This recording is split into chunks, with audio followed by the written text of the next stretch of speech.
शिखा बाजार में एक ठेले वाले के पास खड़ी मजे से गोलगप्पे खा रही होती है। तभी उसकी माँ नीलम घर के दरवाजे पर आके उसे आवाज लगाती है। शिखा, अरे घर वापस आ, जब देखो किसी ना किसी ठेले पर ही दिखाई देती है।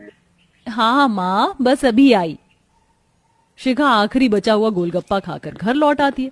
दरअसल शिखा खाने पीने की बहुत शौकीन थी और उसका घर बाजार के ही पास था, जिस कारण शिखा को कुछ भी खाना होता तो वो बाजार पहुंच जाया करती। कुछ ही दिनों में शिखा के लिए उसके पिताजी के दोस्त के बेटे विकास का रिश्ता आता है और बातचीत पक्की हो जाने पर शिखा और विकास की शादी हो जाती है। शादी के बाद शिखा जब अपने ससुराल आती है तो देखती है उसका ससुराल बहुत बड़ा और अच्छी सोसाइटी में था। घर में उसकी जेठानी, सास ससुर और जेठानी का 8 साल का एक बेटा भी था। एक रोज अपने ससुराल वालों को सादा खाना खाते देखकर शिखा अपनी जेठानी सुमन से पूछती है, दीदी आपको खाना बनाने नहीं आता क्या? ये तुम क्या कह रही हो? दिखता नहीं है कि मेरा बनाया हुआ खाना ही सभी खा रहे हैं। ये भी भला कोई खाना हुआ? अरे बिना मिर्च मसाले के कैसा खाना, और इतना सादा खाना कोई कैसे खा सकता है? इस घर के लोग ज्यादा तेल मसाले वाला खाना नहीं खाते, सादा खाना खाते हैं। इससे सेहत अच्छी बनी रहती है। लेकिन मुझे सादा और मरीजों वाला खाना खाने की आदत नहीं है। तो आदत डाल लो, क्योंकि इस घर में ऐसा ही खाना बनता है। तुम्हारे लिए अलग से खाना नहीं बनेगा, समझी? इतना कहकर सुमन गुस्से में शिखा को घूरते हुए चली जाती है और वो सादा खाना देखकर शिखा का मुंह लटक जाता है। तब जैसे तैसे बर्दाश्त करके शिखा पूरे 1 हफ्ते तक वही खाना खाती है। एक रोज वो अपने बगीचे में पौधों को पानी देते हुए खुद से बात करती है, पियो पियो पानी पियो, मुझसे अच्छे तो ये पौधे हैं जिन्हें भरपूर पानी तो नसीब हो रहा है, वरना यहाँ तो इंसान को मनपसंद खाना ही नहीं मिल रहा। कचौड़ी, गर्मा गर्म कचौड़ी खा लो, कचौड़ी कचौड़ी कचौड़ी। कचौड़ी वाले की आवाज सुनते ही शिखा बगीचे से बाहर झांकने लगती है तो देखती है कि सोसाइटी के बाहर कचौड़ी वाला जा रहा है। कितने दिनों बाद कचौड़ी का नाम सुन रही हूँ, मेरे तो मुंह में ही पानी आ रहा है। लेकिन जाना ठीक रहेगा क्या? चली ही जाती हूँ। 1 हफ्ते से अपने मन को मार कर बैठी हुई हूँ। शिखा कचौड़ी वाले की ओर ऐसे भागती है मानो उसे कोई खजाना मिल गया हो और मजे से ठेले के पास खड़ी होकर कचौड़ी खाने लगती है। आहा, क्या मजेदार कचौड़ी है भैया, खाकर सुकून मिल रहा है। वैसे आप इस सोसाइटी में काम वाम करने आती हैं क्या? इसलिए पूछ रहे हैं कि यहाँ के लोग ठेले पर बिकने वाला सामान नहीं खाते हैं। वो ना खाए, मुझे तो खाने दो भैया, इसी बात पर 2 प्लेट और बना दो। शिखा मजे से कचौड़ी खा रही होती है और सोसाइटी में आने जाने वाले लोग उसे देख रहे होते हैं। रात के समय सभी खाने के लिए बैठे होते हैं। तभी कविता कहती है, अरे छोटी बहू, तू क्यों कोने में खड़ी है? आकर खाना खा ले। पेट में जगह हो तब तो खाऊं। क्या कहा बहू तूने? अरे थोड़ा जोर से बोल। माँ जी, मैंने कहा कि मेरा मन नहीं है खाने का। अरे शिखा, ऐसे कैसे मन नहीं है? थोड़ा तो खा लो। नहीं, आप लोग खाइए, मुझे नींद आ रही है। शिखा उबासी लेते हुए वहां से चली जाती है। ऐसे ही वो अगले दिन भी ठेले से तंदूरी नान खा लेती है और फिर घर में खाना नहीं खाती। इस तरह पूरा 1 हफ्ता बीत जाता है। तभी एक रोज सुमन अपनी सास से कहती है, माँ जी आज खाने में क्या बनाऊं? बहू, आज तू छोटी बहू की पसंद का कुछ बना ले। मैं देख रही हूँ वो रात में खाना ही नहीं खाती, ऐसे तो वो कमजोर हो जाएगी। माँ जी आप फालतू में चिंता कर रही हैं, रात में ही तो नहीं खाती है, दिन में तो बराबर खाना खाती है। फिर भी बहू ऐसे अच्छा नहीं लगता, तू कुछ बना दे उसकी पसंद का। माँ जी मुझे क्या पता उसकी पसंद, और वैसे भी उसे घर में बनने वाला सादा खाना रास नहीं आता। माँ मुझे भूख लगी है। तुझे तो घर आते ही भूख लगने लगती है। रुक, मैंने तेरे लिए फल काट कर रखे हैं, मैं अभी लाती हूँ। इधर शिखा की सास को उसके ना खाने से चिंता हो रही थी तो उधर शिखा ठेले से कभी चाट, समोसे, पकौड़ी और अपनी पसंद का खाते हुए मौज में थी। और आस पड़ोस की पड़ोसने उसे देखकर तरह तरह की बातें बनाया करती। ये तो सुमन की देवरानी है ना रजनी बहन? हाँ लगता वही रही है, लेकिन ये ठेले वाले से क्या ले रही है? वहाँ खड़ी होकर चाट खा रही है, देखो तो कैसे मजे से खा रही है। भला बड़े घर की बहुएं ऐसे ठेले पर बिकने वाली सामान खाती हैं क्या? लगता है इसके घर वाले से खाना नहीं देते, देखो कैसे एक के बाद एक प्लेट चट करती जा रही है। हाय हाय, मुझे तो इसे ऐसे खाते देखकर ही अजीब लग रहा है।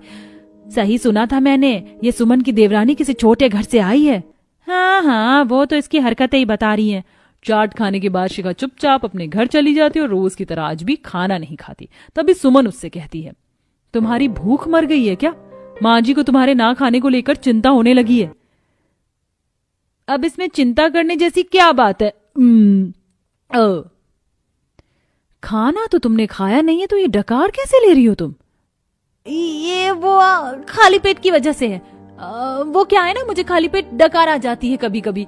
मैं जा रही हूँ सोने। इससे पहले कि सुमन और कुछ कहती, शिखा वहां से चली जाती।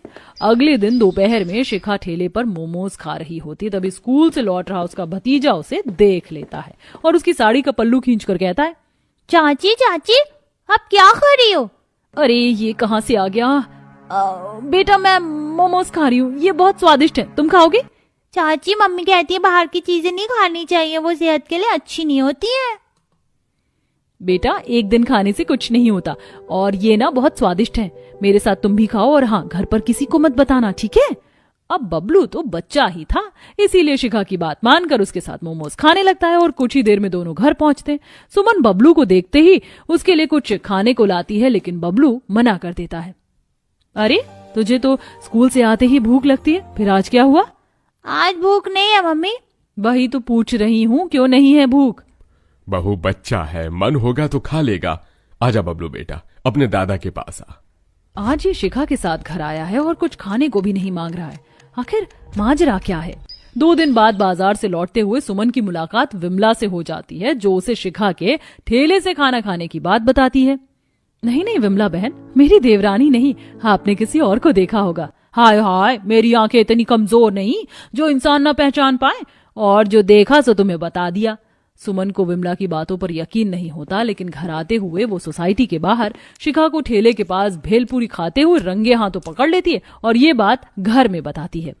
अच्छा, तो इसलिए तुम रात को खाना नहीं खाती थी, क्योंकि तुम्हारा पेट तो पहले से ही भरा होता था। बहू मुझे तुझसे ये उम्मीद नहीं थी, और घर का खाना छोड़कर तू वो बेकार ठेले का खाना खाती है। खाती ही नहीं माँ जी, मेरे बबलू को भी खिलाती रही। आज मेरे पूछने पर उसने बताया। अरे तो कोई गुनाह नहीं किया है मैंने, और माँ जी ठेले का खाना ना आपके सादे मरीज वाले खाने से बहुत बेहतर होता है। सच्चाई पता लगने पर भी शिखा को कोई फर्क नहीं पड़ता, बल्कि अब वो ठेले का खाना घर लाकर खाने लगती है और चुपके से कभी कभी बबलू को भी खिला दिया करती। एक रोज अचानक ही बबलू को उल्टियां होने लगती हैं और डॉक्टर घर आकर चेकअप करके बताते हैं, आपके बच्चे को फूड पॉइजनिंग हुई है। इन्होंने जरूर अनहाइजीनिक खाना खाया है। डॉक्टर मैं तो अपने बच्चे के खाने पीने का बहुत ध्यान रखती हूँ। चिंता मत कीजिए, मैंने दवाई लिख दी है, और अब इनके खाने पीने में लापरवाही मत कीजिएगा। डॉक्टर वहां से चला जाता है तो आखिर में शिखा अपनी गलती मानते हुए कहती है, मुझे माफ कर दीजिए दीदी, मैंने ही बबलू को आज ठेले वाले दही भल्ले खिलाए थे। मुझे नहीं पता था कि ऐसा कुछ हो जाएगा। ये तो मुझे किचन में पड़े दही भल्ले की पन्नी देखकर ही पता चल गया था बहू, और मैं इसलिए चुप रही ताकि तुझे पता चले कि तूने क्या गलती की है। मैं समझ गई हूँ, अब मैं आज के बाद से घर का खाना ही खाऊंगी, बस आप लोग मुझे माफ कर दीजिए। शिखा को अपनी गलती का एहसास होते देखकर सुमन उसे माफ करके एक और मौका देती है। इसी के साथ अब शिखा कभी भी ठेले का खाना नहीं खाती और घर का बना ही खाना खाया करती थी। साथ ही अब अपने ससुराल वालों के साथ हंसी खुशी रहती है। वाह बहू, तुम दोनों ने अपनी पहली रसोई का खाना बहुत अच्छा बनाया है, मजा ही आ गया खाना खाकर। हाँ बहू, तुम दोनों ने ही अपनी पहली रसोई का खाना बहुत अच्छा बनाया है। तुम दोनों बस यहीं 10 मिनट रुकना, मैंने अपने हाथों से तुम दोनों के लिए एक ड्रेस बनाई है, मैं अभी लेकर आती हूँ। इतना बोलकर सुमित्रा अपने कमरे में जाती है और वहां से अपनी दोनों बहुओं के लिए अपने हाथों का सिला हुआ ड्रेस लेकर आती है। बड़ी बहू, ये लो अम्ब्रेला सूट, मैंने अपने हाथों से तुम्हारे लिए बनाया है, और छोटी बहू ये सूट मैंने तुम्हारे लिए बनाया है, और मेरी तरफ से ये 500 रुपए भी पकड़ो, तुम दोनों की पहली रसोई का शगुन। माँ जी, ये ड्रेस तो बहुत अच्छी सिली है आपने, आप इतना अच्छे कपड़े बनाना जानती हैं, मुझे तो पता ही नहीं था। जहां अदिति अपनी सास की बनी ड्रेस देखकर बहुत खुश होती है, तो वहीं अपनी सास के हाथों का बना ड्रेस देखकर आकांक्षा का मुंह बन जाता है, पर वो वहां अपनी सास की तारीफ करती है। हाँ माँ जी, ये सूट तो बहुत अच्छा है।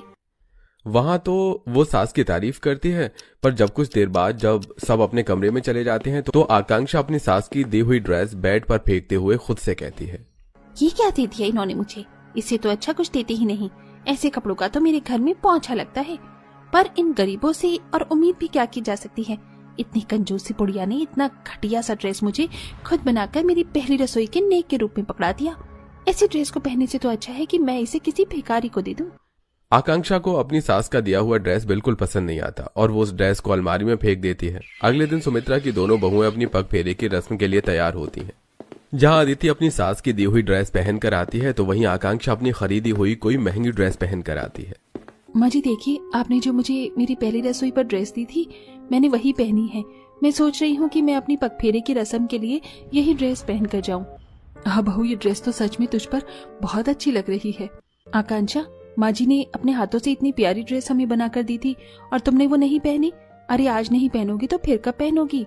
दीदी, आप गरीब घर से हैं, इसीलिए आपको जो ड्रेस मिलती है आप वो खुशी खुशी रख लेती हैं। पर मेरे पास माँ जी की दी हुई ड्रेस से भी ज्यादा अच्छी ड्रेसेस रखी हैं, और जब मेरे पास इतने कपड़े रखे हैं तो मैं माँ जी की बनाई हुई ड्रेस पहनकर अपने मायके क्यों जाऊं? आकांक्षा की बात सुनकर सुमित्रा समझ जाती है कि उसकी छोटी अमीर बहू को उसकी दी हुई ड्रेस पसंद नहीं आई, जिस वजह से सुमित्रा कुछ नहीं बोलती और उदास हो जाती है। अब इसी तरह कुछ दिन बीत जाते हैं और सुमित्रा अपने खाली समय में यूं ही ड्रेस बना लिया करती थी। ऐसे ही एक शाम पूरा परिवार एक साथ बैठा होता है कि तभी सुमित्रा के दोनों बेटे अतुल और दीपक अपनी माँ से कहते हैं, माँ, अगले हफ्ते तो तुम्हारी दोनों बहू का जन्मदिन आ रहा है, तो क्या सोचा है तुमने? इस बार दोनों का ही ससुराल में पहला जन्मदिन है। अरे बच्चों, मेरे तो दिमाग से ही निकल गया था। सही याद दिला दिया तुम दोनों ने।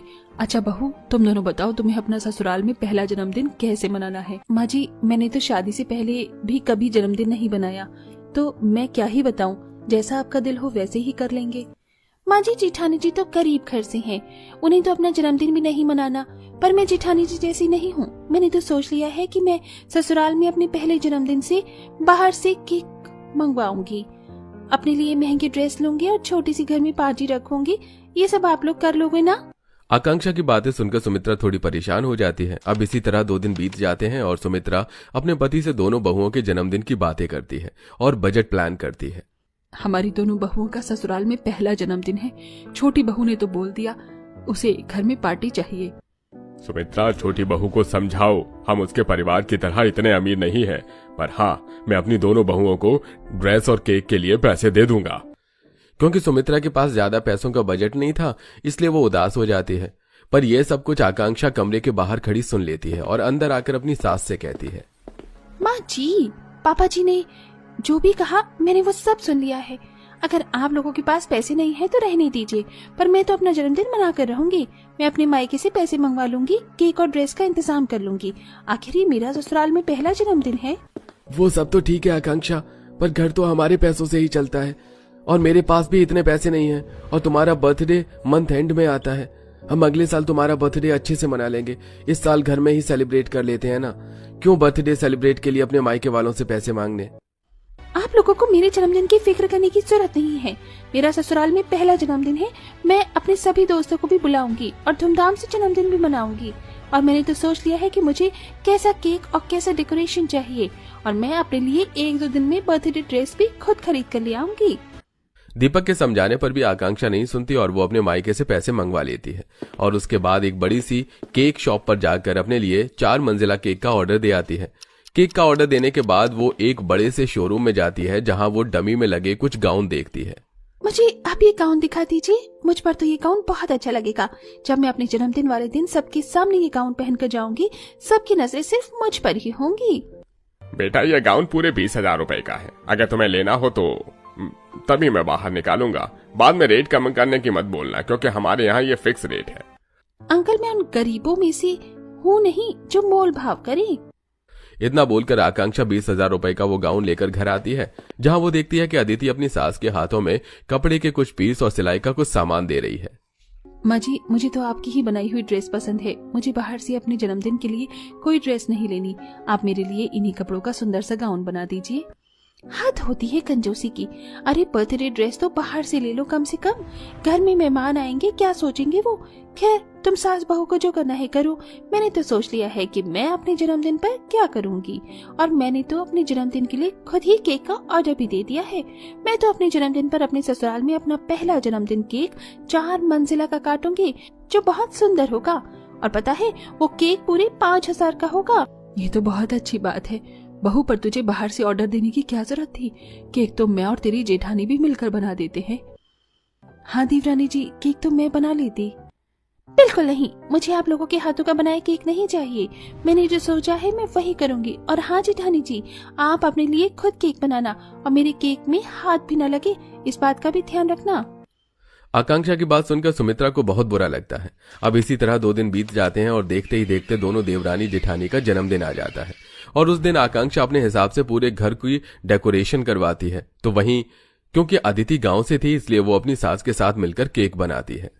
माँ जी, मैंने ये केक का बैटर बना लिया है, अब क्या करूँ?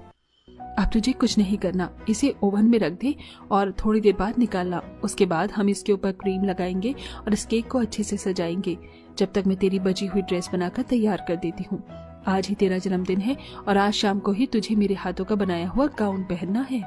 सुमित्रा अपनी गरीब बहू को केक के बारे में समझाकर खुद वहां से चली जाती है और बैठकर अदिति का गाउन तैयार करने लगती है। कुछ देर बाद जब सुमित्रा रसोई में जाती है तो वो देखती है कि जैसा उसने अदिति को समझाया था अदिति ने बिल्कुल वैसा ही केक बना रही है। माँ जी आ गई, अब देखिए मैंने कितना अच्छा केक बनाया है। वैसे भी डबल लेयर का जैसा आपने बताया था, बिल्कुल वैसे ही बनाया मैंने। हाँ भाई, केक तो सच में बहुत अच्छा बनाया है तूने। अच्छा, अब जाकर जल्दी से तैयार हो जा, तेरा गाउन भी तैयार है। शाम हो चुकी है, कुछ देर में सारे मेहमान भी आ जाएंगे। इस तरह शाम को सुमित्रा की दोनों बहुएं अपनी अपनी ड्रेस पहनकर पार्टी में आती हैं, जहां पहले से ही काफी सारे